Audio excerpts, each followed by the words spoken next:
Hello, welcome to Screen Junkies Universe and day 3 of our Comic-Con coverage. Whoa, Yay. we're still awake! Barely. We're awake and we're excited to be here because we have a lot to talk about today. We have the big Marvel news from yesterday with James Gunn. We're going to dive into that. Hall H was weird this year. Hall H got a little interesting this year. We actually have an exclusive interview from Into the Spider-Verse. We have an interview from John Cena, which is maybe my favorite thing I've seen out of this con so far. And you can see him from Joe Star. We have so much to talk about. Clark has an activation for us. There's a million. I have a review from Teen Titans Go to the movies. Lots to do, but let's start with James Gunn. This happened yesterday after, that's what it's going to be. I like you just easing in with something sort of light, and this is good. Yeah. No, I just want to just get right into it, Let's man. get into Rip that it. Band-Aid off. This is a thing. So let's talk about this in a couple of different ways. So first, let's just lay out what happened. James Gunn has been fired from Guardians of the Galaxy 3. This is coming to us via THR and everywhere. Twitter, everywhere. So this comes after some tweets had resurfaced on Thursday, which were from nearly a decade ago from James, in which he was joking about very controversial topics, including pedophilia and rape. Here's a quote from Alan Horn of the Walt Disney Studios chairman. The offensive attitudes and statements discovered on James's Twitter feed are indefensible and inconsistent with our studio's values, and we have severed our business relationship with him. This comes from James Gunn, who released a statement. He says, "My words of nearly a decade ago were, at the time, totally failed and unfortunate efforts to be provocative. I've regretted them for many years since, not just because they were stupid, not at all funny, wildly insensitive, and certainly not provocative like I had hoped, but also because they didn't reflect the person, and they don't reflect the person I am today or have been for some time." He went on to say, regardless of how much time has passed, I understand and accept the business decisions taken today. Even these many years later, I take full responsibility for the way I conducted myself then. All I can do now, beyond offering my sincere and heartfelt regret, is to be the best human being I can be, accepting, understanding, committed to equality, and far more thoughtful about my public statements and my obligations to our public discourse. To everyone inside my industry and beyond, I again offer my deepest apologies. Love to all. Now, I want us to talk about this in a couple of different ways. Part one is what happened with James, why these tweets resurfaced, why Walt Disney took the action that it did, and sort of what this means for us culturally. And then the second piece is what happens with Guardians, which is so firmly in James Gunn's voice. It was the first Marvel movie, I think, in many ways, really felt absolutely distinctively in that director's voice. That said, all of that said, let's talk about these tweets had come up 6 years ago, and he addressed them then. In that Disney statement, that's the part that annoys me the most, that word discovered on his timeline. Discovered? What do you mean discovered? Like, they came up. We've done this already. I don't I'm clearly very angry about all of this. No. And I think it's really understandable, and I think a lot of people are feeling the same way. So let's talk about how and why these tweets did surface. They surfaced. Yeah, these came up for Guardians 1, and we've done this, and liberal groups and liberal personalities online brought them up and said, hey, is this the guy that we really want coming into the Marvel Universe?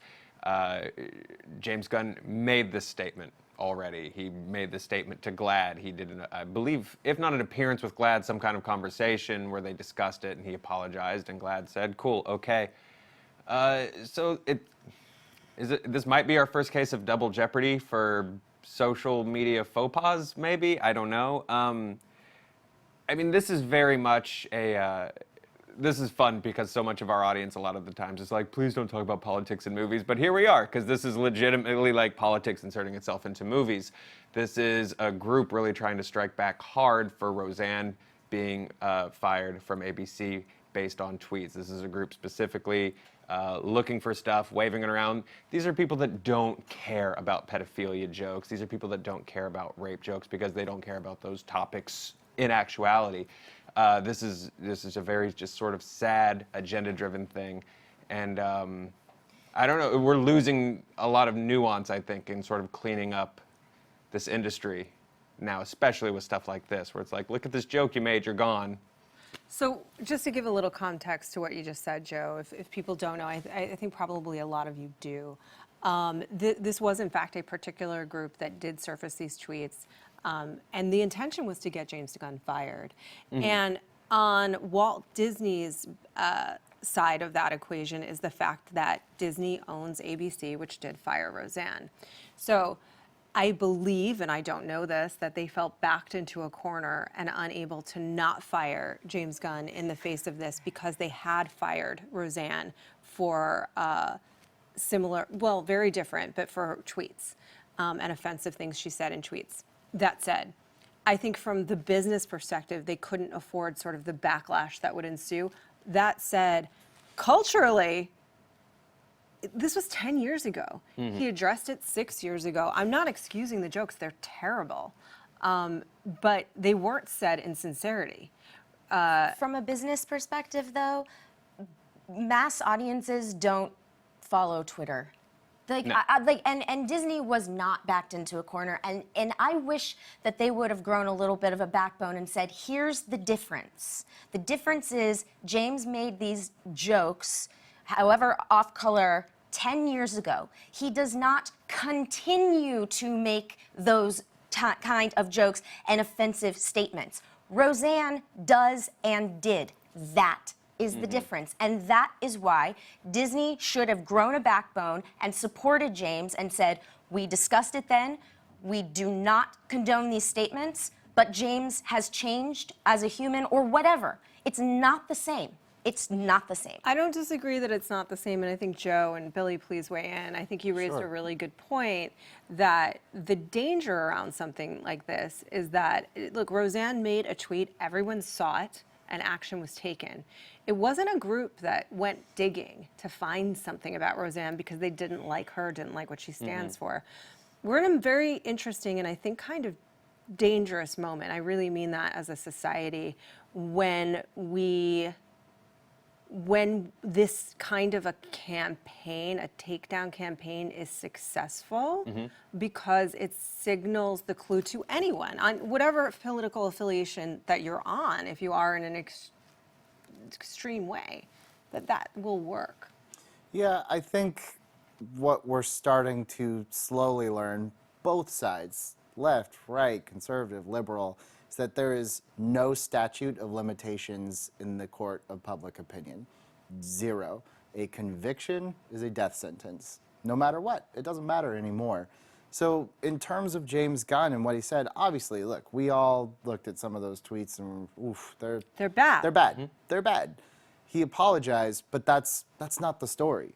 The story is when you have someone like Alan Horn. This isn't someone just like a Feige coming out and be like, that's bad. This is Alan Horn, guys. Like this went all the way to the top of Disney. And you have to think, this wasn't, we keep saying fired from Guardians of the Galaxy 3. He was, but that's not the story. The story is after Avengers 4, we know we're losing a core group of Avengers. They had a whole strategy in place, and James Gunn, they restructured around that guy to take them into a new era. That's all out the window now. You basically took your biggest moneymaker and you said, all right, we're going to roll the dice that the outcry from this would be worse. It's like a recall. Yeah. It's like, is the accidents that these affected vehicles are going to be worse than whatever we would just pay to recall Right. the item? And they decided to recall.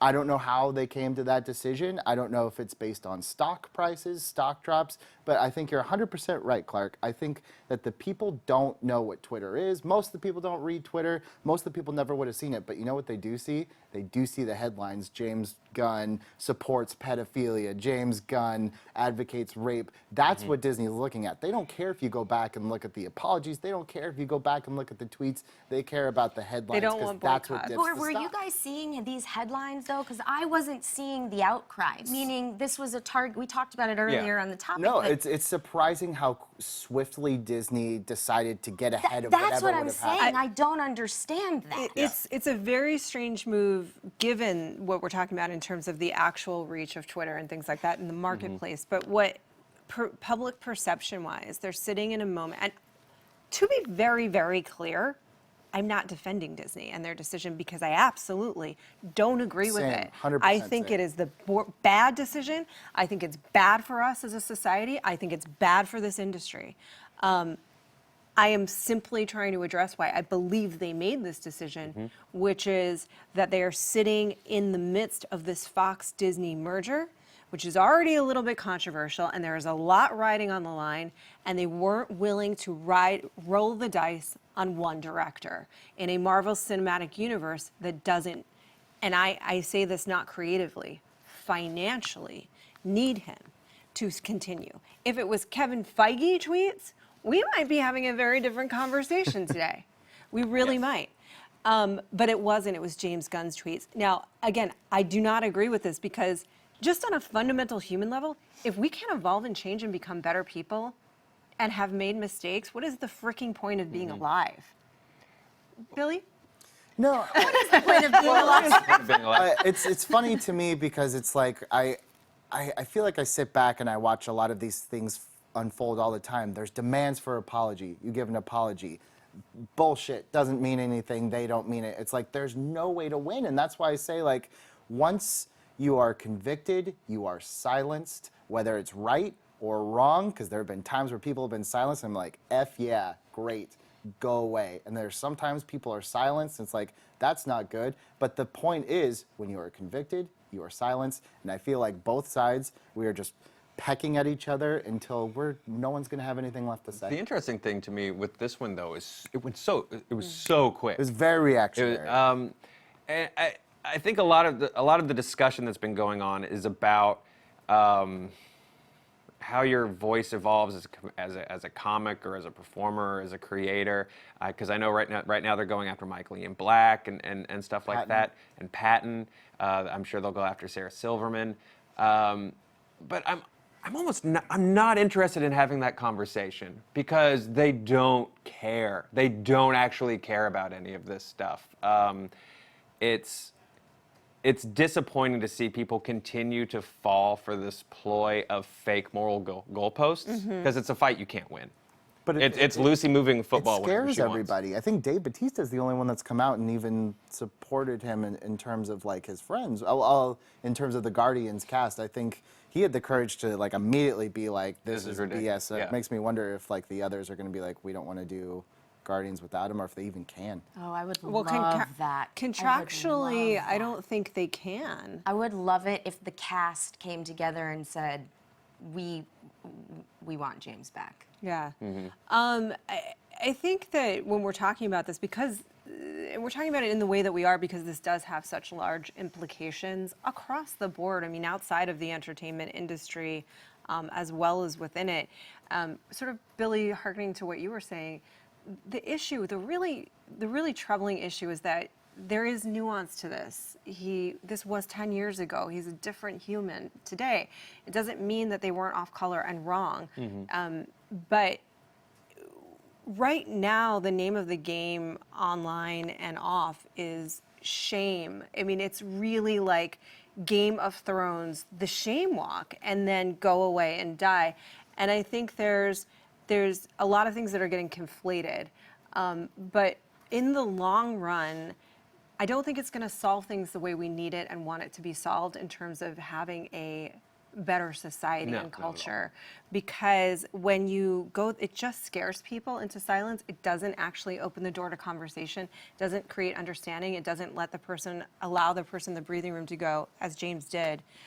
That was really harmful, what I said. I thought it was funny, it wasn't. Or I thought I had an opinion that's changed. Whatever it is, that's the only way we can evolve. Yeah. If we just shut it down, we're done for. And I honestly think, when this happened with Guardians Welcome to 1, our yeah. entertainment Yeah. silly chat show. Comic-Con, yeah. If this was the conversation when this first surfaced in Guardians 1, when well-meaning people Which it brought did. it up and they had then I think that's the conversation to have. But in this case, They don't care. The people that they don't care about that nuanced conversation because they talk about the same things and they dehumanize people on social media on a regular basis. So it's just weird and gross and fake, and it's so frustrating that a guy's career was removed for this. And I think it's so frustrating, especially with how much growth this industry has had this year, because there are people that did not deserve to be here and they're gone. And I think that it just starts to confuse all of it. If everything's the same, then what are we doing?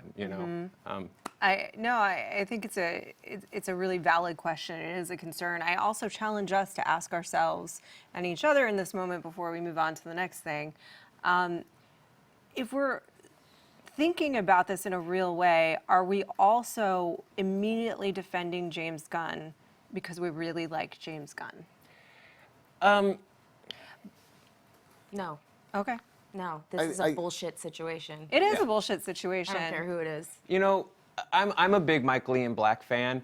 I remember in real time when his weird couple days of him working out that material or whatever dumb shock jock thing he was trying to do was, and I remember going, not into it, and I followed Michael Ian Black until he was done doing that.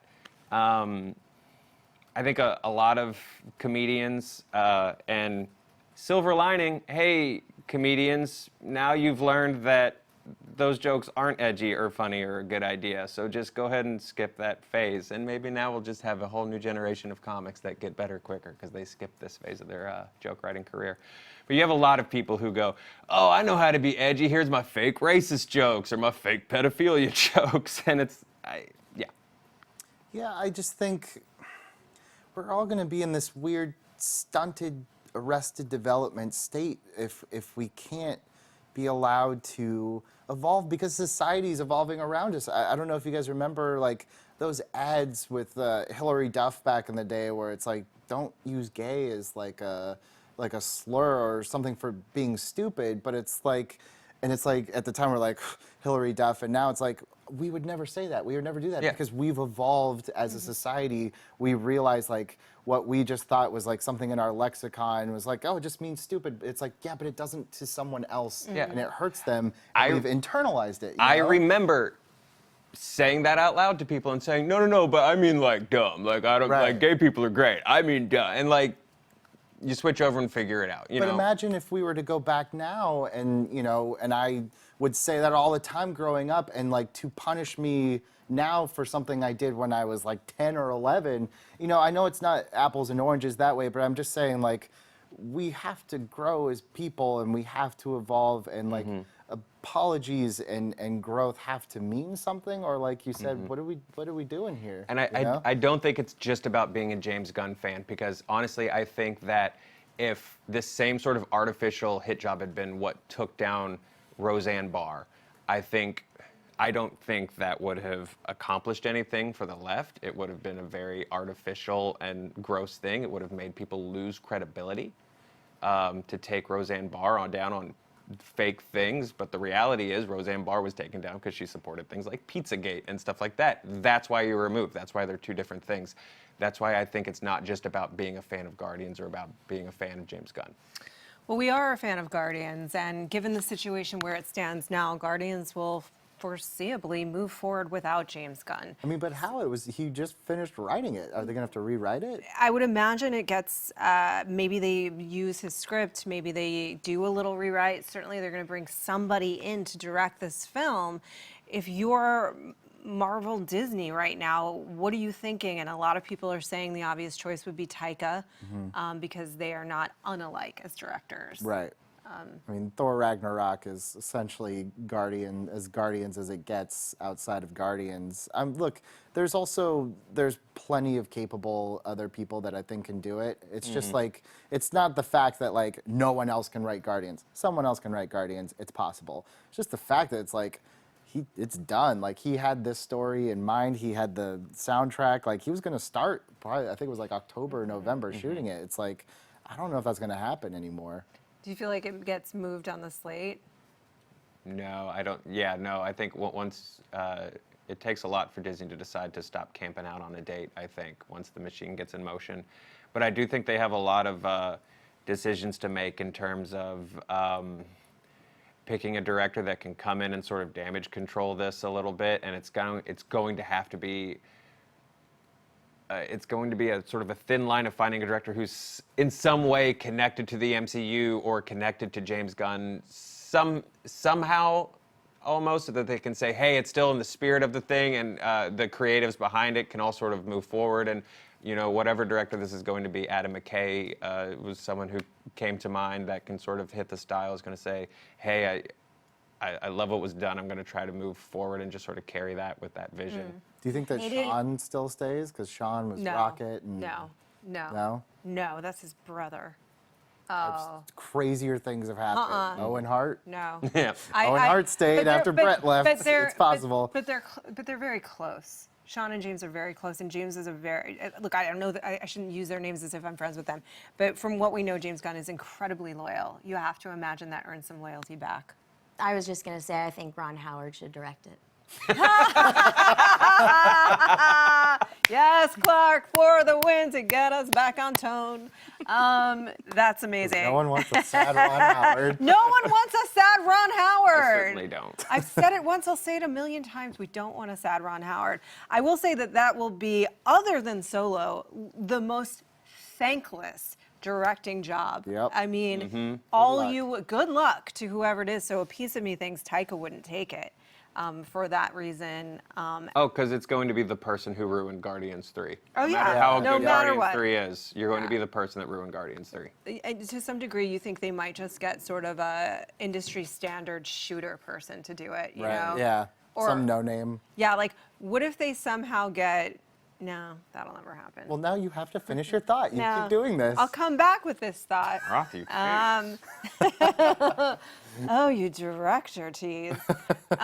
We have a palate cleanser, right? Because that was a rough one. We got through it. Here we are. Thanks for sticking with us. We do want to know your thoughts. We know that this is a weighty topic in the comments. But as a reward for that, Joe Starr has talked to John Cena about jorts for you, because we love you. Let's go to that now. John, one of the greatest wrestlers of all time. Your Hollywood career is huge. Work rate pretty good, man. Pretty good. I also consider you a fashion icon of mine, and so I wanted to take this shot to just get some advice from you, because I've been getting really into jorts, and I bought a few pairs on eBay. And if we could just go through these, and I just want to talk about, the occasion for the jorts. Yeah, okay, so step one, these are difficult. Now you see these on eBay and you realize, like, okay, not only are these jorts, but they're pattern jorts, so I'm going to be super cool. No, here's the thing. Jorts have a short season, and usually it's when you wrestle. And patterns really weighing that season down, because if you're not in a tropical climate, if you're performing in like Boston in the winter and you wear this, people may think like you want to get out of town, so they may not like you. I would stay away from this. Okay, now I do loves me the fanny pack, because that's hands-free storage. Who doesn't love that? The fraying of the jorts could also be difficult, because once again, jort season is kind of competition season. It's in the WWE ring. And if I have frays, an opponent then can grab the fray, and like one loose string, you've seen the cartoon where it tears the pants away, and you'll tear the pants away, and then you'll just be standing there in your under jorts, which is another set of jorts that looks like underwear. I would say this is a bad look. Okay. Now, everyone knows I'm a devout patriot, so this is a huge plus. I actually have a set of jorts with the American flag on the back pocket, so it kind of goes against the printed principle I said, but only because it's Old Glory, and I love me some of the good old USA. But once again, the fraying and the jort height in some cases, you never want to come out of your jorts. And I know top end, bottom end, doesn't matter. Like, you want to have them fit right. You want to have them lean, almost like a pant that's cut off at the knee. Absolutely. Yeah. Well, sir, I hope we can both hang out in our patriotic jorts together sometime. I hope so. Appreciate it, man. Congratulations on the film. You. Yeah. Jorts. You got the scoop. I got the big scoop. You got the real That's the scoop at Bumblebee Comic-Con. I got the big scoop out of Bumblebee. Yeah, That is the no, best absolutely. Bumblebee interview you're going to see out of this con. I can guarantee I that. really That was think so. amazing. We've been here at the con, and you guys should stay tuned.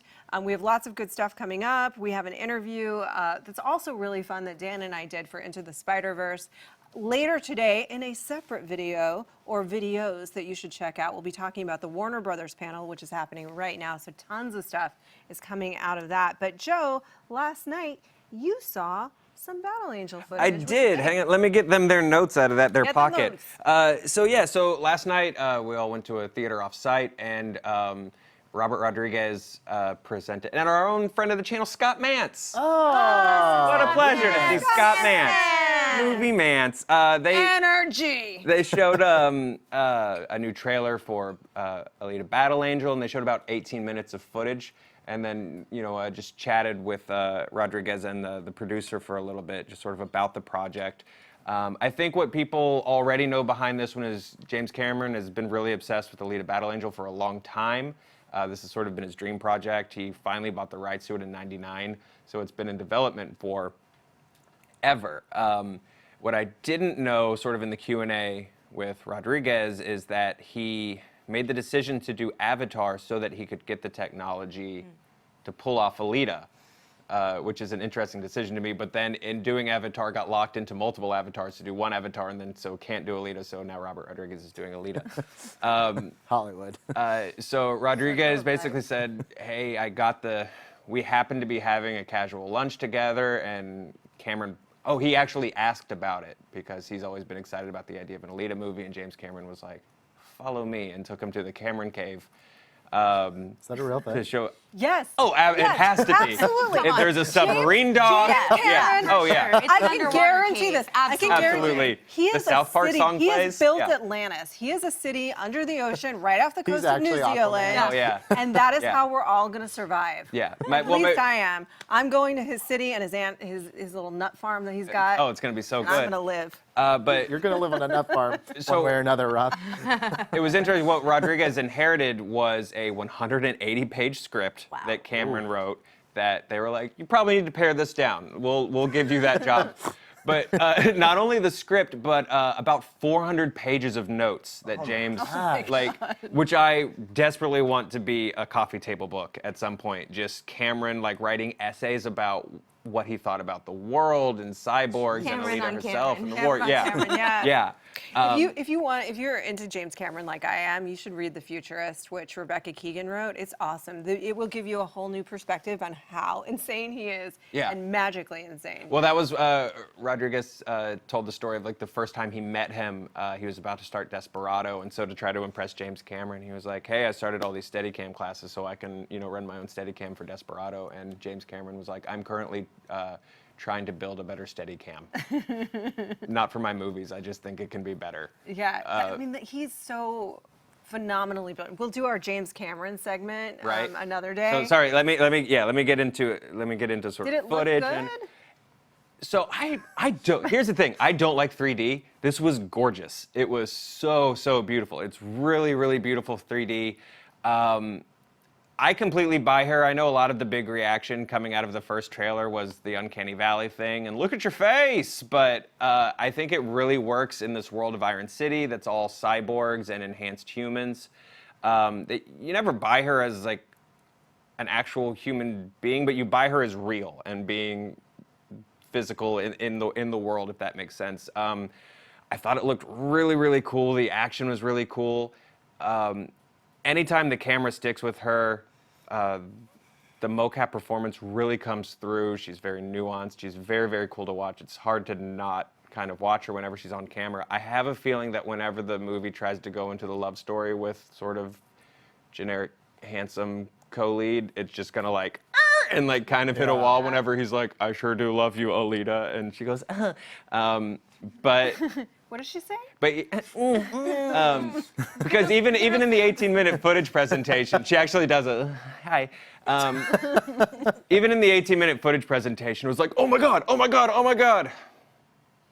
oh my God, oh my God. So yeah, so I think that that's going to be the big Valerian takeaway suffered from the movie. that a little bit. Yeah? Yeah, I thought so. The love story did not work for me and Valerian. Not 1,000 Love Planets. I know a lot of people didn't like that first Battle Angel trailer. Was like the reaction coming out of this a little bit more positive than that trailer? Or about the same? Everybody seemed pretty stoked. I think all of this actually goes live. They're doing like a live thing on Facebook, I think, Monday morning at like 8. So they'll be showing a new trailer and doing like a Q&A with Robert Rodriguez. People seemed really positive about it. I know they had a lot of not just elitist super fans, but like manga and anime super fans in general. And the big takeaway from folks was that they had never seen these properties like visualized like this before. There was a lot of shade thrown in questions at like Ghost in the Shell, and which they very politely navigated around.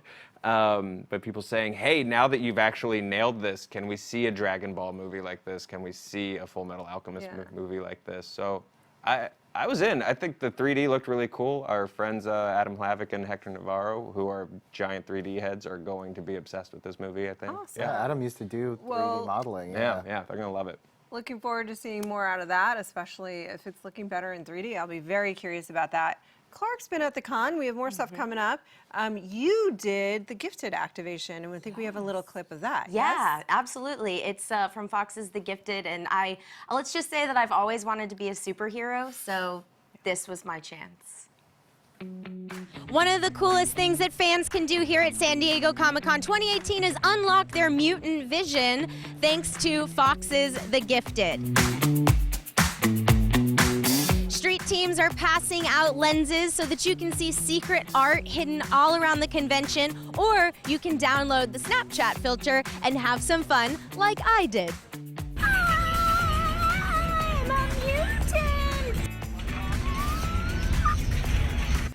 I love that. Look Yeah, on you. I had a lot of fun pretending to be a mutant, and it's cool. So there are street teams here. If you're at the con, there are street teams here where they're actually passing out the filter, so you can look and see the art, and you can see kind of the hit. It's kind of like a 3D or a Magic Eye in a way.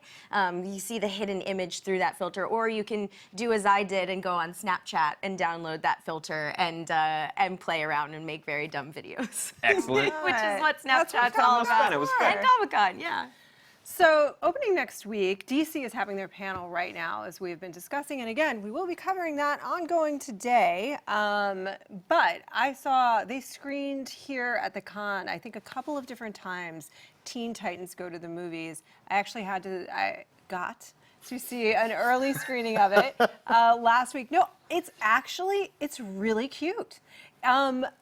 I will confess, and judge me if you will, I was not familiar. So I hadn't watched it, and I thought, oh boy, I'm going to be completely lost during this entire movie. Not the case.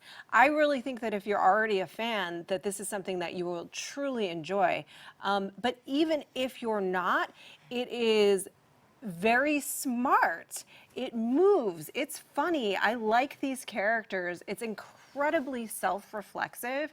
DC is taking pop shots at itself throughout the entire movie, which is really fun to watch. Even if you're just sort of a fan of the live-action movies, it is incredibly self-aware about who they are and where they stand. There's a joke about how do you make a Robin movie, which I think is pretty funny. Also pretty timely now. Pretty timely given the trailer that we saw this week. And Robin was sort of bitter about Batman in the movie. I really recommend it. I think it's great for kids, but it truly is one of those movies that if you're the parent, there's stuff for you there too. And even if you're just a fan of these movies, I was surprised by how much I enjoyed it. I will say it felt a little long for what it is, which is an extended version of the television show. But this is one of the best that I've seen from them. Yeah, I really like the. Oh no! I really like the. I don't know if you've seen the marketing campaign they've had for this at the Grove. They have like posters of the Justice League, you know, Henry Cavill and everything, and then just in the corner it's the Teen Titans like making fun of whoever the person is. Like with Superman, it's like nice tights, bro, or whatever. Like, so it seems like it's really fun. Yeah, it's very light-spirited. You watched the show? So I watched the original Teen Titans series, and I've watched a little bit of Go, and I think people haven't given Teen Titans Go its due or a chance because it's not the original Teen Titans cartoon that everyone was obsessed with, and everyone went, oh, now they made it for babies. It's not. It's funny. It's really smart humor. It moves really quick, like you said. And I think this is a good spot to give it a chance if you haven't yet. Yeah, check it out. Check it out. I'm excited. Lots of fun. So that's Teen Titans Go. Again, lots of stuff coming from you. We're going to be sitting right here in this couch and this couch talking about Warner Brothers, which is probably releasing things as we I speak. think Dan's there right now, right? Dan is there right now. He's going to come back and report on everything he heard.